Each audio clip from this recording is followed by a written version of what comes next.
नमस्कार दोस्तों, स्वागत आप सभी का।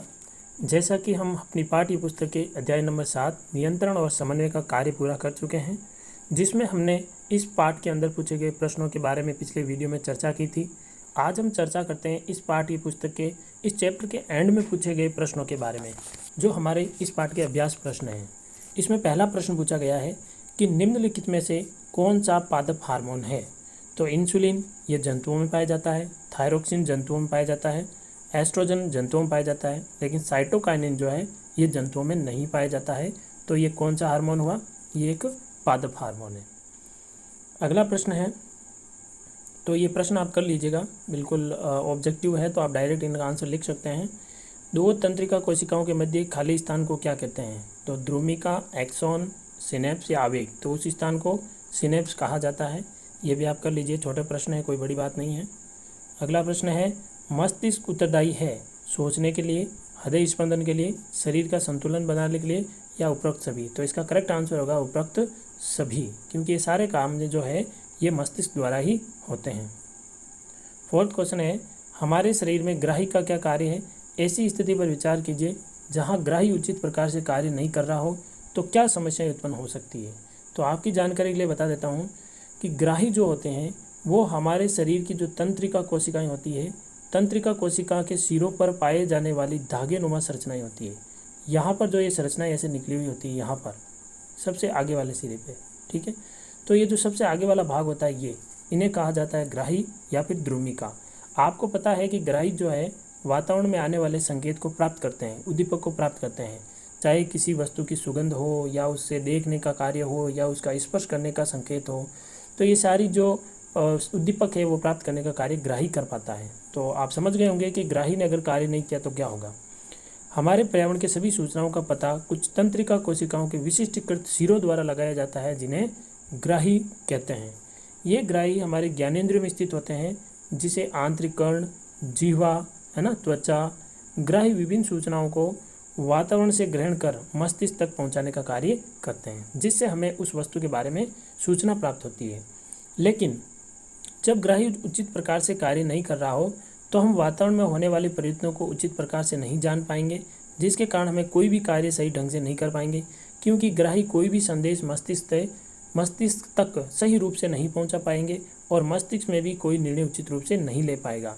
ठंडा, गर्म, तीखा, दर्द आदि का अनुभव हम नहीं कर पाएंगे और हमारा शरीर एक तरीके से संवेदनाहीन हो जाएगा। तो यह है दुष्प्रभाव यदि हमारे शरीर में ग्राही कार्य नहीं करता है। तो ये अच्छा प्रश्न है, आप इस प्रश्न को अपने नोटबुक में ज़रूर कीजिएगा। अगला प्रश्न है, एक तंत्रिका कोशिका यानी न्यूरॉन की संरचना बनाइए जिसके कार्यों का वर्णन भी आपको करना है। तो प्रत्येक तंत्रिका कोशिका के 3 भाग होते हैं, पहला कोशिका काय, दूसरा ध्रुमिका और तीसरा तंत्रिकाक्ष। जैसा कि आप जानते हो कि हमारी कोशिका की जो संरचना है कुछ इस प्रकार की होती है। तंत्रिका कोशिका की बात करें हम, तो यहाँ पर जो सबसे आखिरी भाग वाला होता है, इस भाग को कहा जाता है तंत्रिकाक्ष, जो कि एक बेलनाकार संरचना होती है। और सबसे आगे वाला भाग जो होता है उसमें बहुत सारी धागे नुमा संरचनाएं होती है और इन धागे नुमा संरचनाओं को कहा जाता है ध्रुमिका, ठीक है। और बीच में जो होता है ये इसके होता है केंद्रक, और यहाँ वाला जो भाग होता है इसको कहा जाता है कोशिका काय। ये होता है तंत्रिकाक्ष। और सबसे एंड में जो इसके हिस्से निकले होते हैं इस प्रकार के, और इनको कहा जाता है सिनेप्स, ठीक है। तो ये तंत्रिका कोशिका का इस प्रकार का डायग्राम होता है, इसके ये विभिन्न भाग होते हैं। तो ये अच्छा प्रश्न है, करना आपको। तो इसके बारे में क्या और विशेषताएं, देखिए ये रहा डायग्राम वगैरह सारी चीज़ें अवेलेबल है। देखिए ये रहा डायग्राम, ठीक है। ये डायग्राम आपको बनाना है, ठीक है। और अगर आपने अपने नोटबुक में बना लिया है तो कोई ज़रूरी नहीं है। तो प्रत्येक तंत्रिका कोशिका काय में कोशिका द्रव्य से घिरा केंद्रक होता है और बहुत सी कोशिकाएँ द्रव्य संरचनाएँ निकली होती हैं, जिन्हें ध्रुमिका या डेंड्राइट्स कहते हैं। ये देखिए ये जो संरचनाएँ निकली हुई है ना, ये वाली, इन्हें कहा जाता है डेंड्राइट्स। इनमें से एक कोशिका द्रव्य संरचना अधिक लंबी होती है और एक्सॉन तंत्रिकाक्ष कहलाता है। ये वाला भाग जो है इसको एक्सॉन या फिर तंत्रिकाक्ष कहा जाता है, जिसके सिरे पर बहुत सी शाखाएं निकली होती है, जिन्हें सिनेप्स कहा जाता है। अब इसके क्या काम होते हैं, देखिए ये ग्राही से सूचना लेकर मस्तिष्क तक पहुंचाती है और ये मस्तिष्क से सूचना लेकर विभिन्न अंगों तक पहुंचाती है।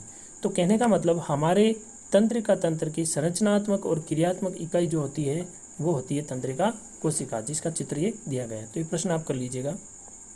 अगला प्रश्न है, पादप में प्रकाशानुवर्तन किस प्रकार होता है। देखिए, प्रकाशानुवर्तन के लिए मैंने आपको कहा था कि यदि किसी गमले के अंदर कोई पौधा पड़ा है और उस पौधे की अगर हम कुछ विशेष बातें देखें तो जिस तरफ इस पादप के अंदर सूर्य की रोशनी पड़ेगी खिड़की से, तो ये पादप धीरे धीरे उसकी ओर मुड़ने लगेगा।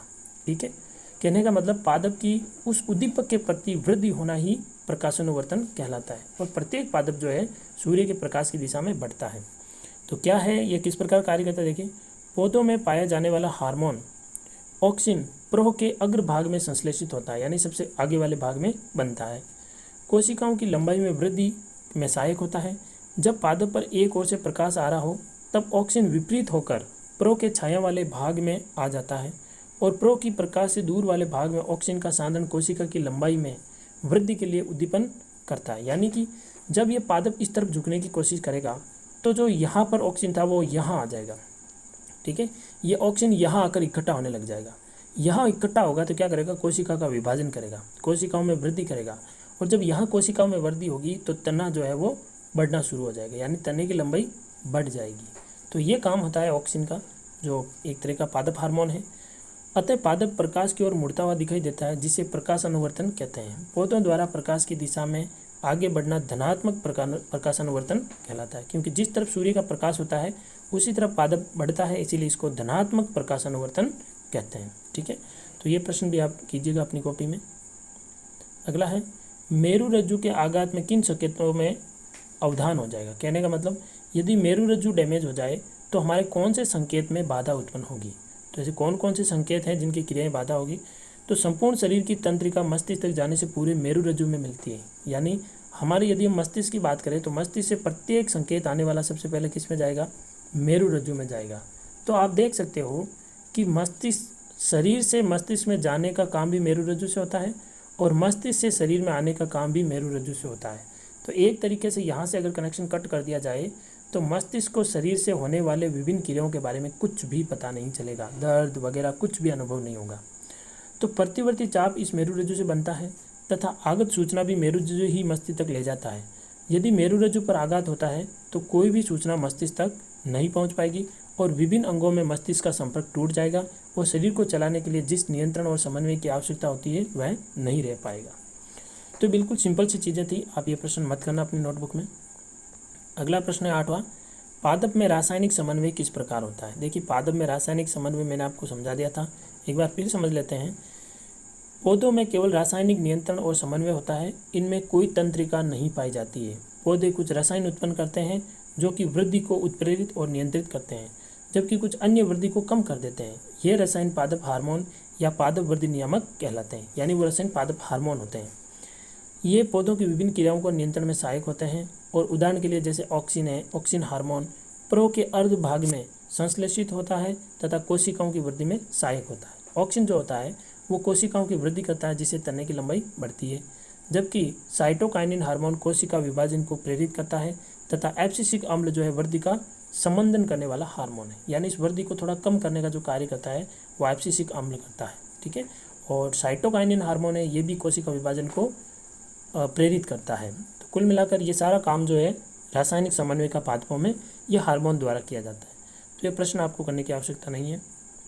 अगला प्रश्न है, एक जीव में नियंत्रण और समन्वय तंत्र की क्या आवश्यकता है। एक जीव के अंदर नियंत्रण और समन्वय क्यों जरूरी है। तो आप सभी जानते हैं, यदि हमें हमारे पांचों ज्ञानेंद्रियों को हटा दिया जाए तो हमें किसी भी वस्तु का ज्ञान होगा क्या, नहीं होगा। और हम पर्यावरण में होने वाली विभिन्न प्रकार की घटनाओं के बारे में क्या कुछ अनुभव कर पाएंगे, नहीं, यानी शायद हमारा जीना भी मुश्किल हो सकता है। तो क्यों जरूरी है। देखिए, किसी भी जीव में नियंत्रण और समन्वय की अत्यधिक आवश्यकता होती है। प्रत्येक जीव को जीवित रहने के लिए कई परिस्थितियों का सामना करना पड़ता है तथा उसी के अनुरूप प्रतिक्रिया करते हैं। इसके लिए साथ ही विभिन्न जैविक क्रियाएं प्रतिक्षण हमारे शरीर में घटित होती है, जिनको नियंत्रित करने की आवश्यकता पड़ती है। इसीलिए प्रत्येक जीव में नियंत्रण और समन्वय के लिए समन्वय तंत्र की आवश्यकता होती है। तो ये प्रश्न मत कीजिएगा, भले सिर्फ समझने की दृष्टि से है ये। आगे बात करते हैं 10वां प्रश्न, अनैच्छिक क्रियाएं। अनैच्छिक क्रियाएं और प्रतिवर्ती क्रियाएं एक दूसरे से किस प्रकार भिन्न है। देखिए, अनैच्छिक क्रियाएं यानी जो हमारी इच्छा से नहीं होती है, प्रतिवर्ती क्रियाएं एक दूसरे से भिन्न है ही। प्रतिवर्ती क्रिया तो अचानक होने वाली क्रिया होती है, जबकि अनैच्छिक क्रियाएं कौन सी होती है, हृदय की धड़कन, है ना, श्वसन। तो ये कुछ परिभाषाएं देखिए। वे क्रियाएं जो अपने आप होती है, जिन पर हमारा नियंत्रण नहीं होता है, उन्हें अनिच्छिक क्रियाएं कहते हैं। दिल का धड़कना, वमन, रक्तदाब, लार आना, पाचन, इसमें अधिकतर मध्य मस्तिष्क और पश्चिम मस्तिष्क नियंत्रण करते हैं। प्रतिवर्ती क्रियाएं क्या होती हैं? ऐसी क्रियाएं जो तुरंत होती है और उन्हें मस्तिष्क तक जाने की आवश्यकता भी नहीं होती है, ऐसी अनुक्रियाओं को प्रतिवर्ती क्रियाएं कहते हैं और इन्हें मेरुरज्जु नियंत्रित करता है। आँखों का झपकना, छींक आना आदि सभी प्रतिवर्ती क्रियाएं होती है। तो ये प्रश्न चाहे तो आप कर लीजिएगा अपनी नोटबुक में, क्योंकि अब ज़्यादा प्रश्न है नहीं इसमें। फिर पूछा, जंतुओं में नियंत्रण और समन्वय के लिए तंत्रिका और हार्मोन की क्रियाविधि का व्यतिरेक कीजिए। यानी ये कम्प्लीटली हार्मोन का और इसका बताना है, तो ये करने की आपको आवश्यकता नहीं है। छुई पादर में गति और हमारी टांग में होने वाली गति में क्या अंतर है, तो ये भी आपको करने की आवश्यकता नहीं है। तो इस प्रकार हमने चैप्टर नंबर जो 7th है, 7th चैप्टर हमारी पाठ्य पुस्तक NCERT का कम्प्लीटली पढ़ लिया है। नेक्स्ट वीडियो में हम चैप्टर नंबर 8 जो है वो स्टार्ट करेंगे। साइंस पढ़ रहे हैं तो आपके जो भी प्रॉब्लम आ रही है उनके बारे में आप कमेंट में ज़रूर बताइएगा कि आपको क्या क्या समस्या आ रही है। और यदि आपने इस चैनल को अभी तक हमारे सब्सक्राइब नहीं किया है तो इसमें थोड़ा सब्सक्राइब करने का भी कष्ट कर दीजिएगा। तो मिलते हैं अगले वीडियो में, तब तक के लिए जय हिंद, जय भारत।